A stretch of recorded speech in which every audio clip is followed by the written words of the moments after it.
আসসালামু আলাইকুম দর্শক, পিরি পিরি বৃষ্টির মধ্যে পানি কচুর ডাডা কাটছি। আজকে ওই পানি কচুর ডাডা চিংড়ি মাছ আর নাহল দিয়ে আম্মু রানবে।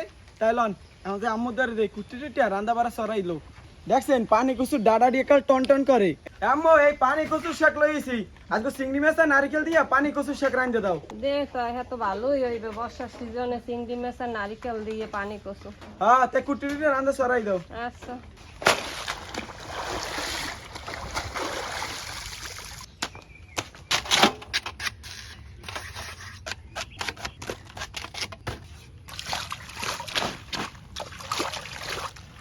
কচুর ডাঁটাটা ভালো মতন ধোয়াই গেছে, এখন সেদ্ধ করে লম।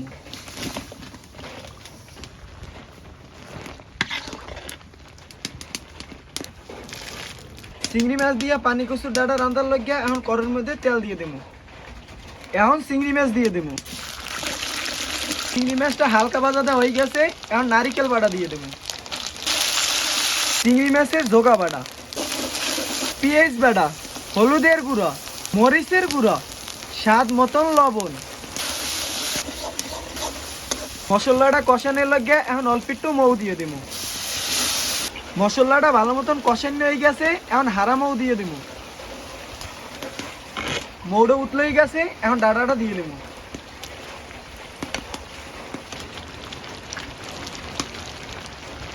নারিকেল চিংড়ি মাছ দিয়ে পানি কচুর ডাঁটা রান্না হয়ে গেছে, এখন উঠে গেলাম।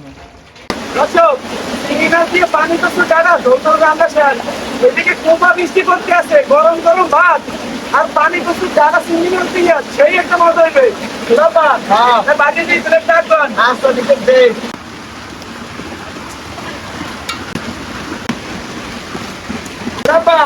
বিসমিল্লাহ করে খাওয়া শুরু করে। আচ্ছা ঠিক আছে, বিসমিল্লাহ।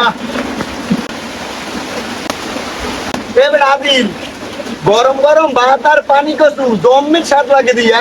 ঠিক আছে ছোট আব্বা, বৃষ্টি ঠান্ডা আবহাওয়ার মধ্যে এই স্বাদ লাগে মনে। দর্শক সত্যি কিন্তু আজকে পানি কচুটা সেই মজা লাগছিল, ঠান্ডা ঠান্ডা আবহাওয়ার মধ্যে অনেক মজা লাগে। তার তো ভিডিওটা এই পর্যন্তই।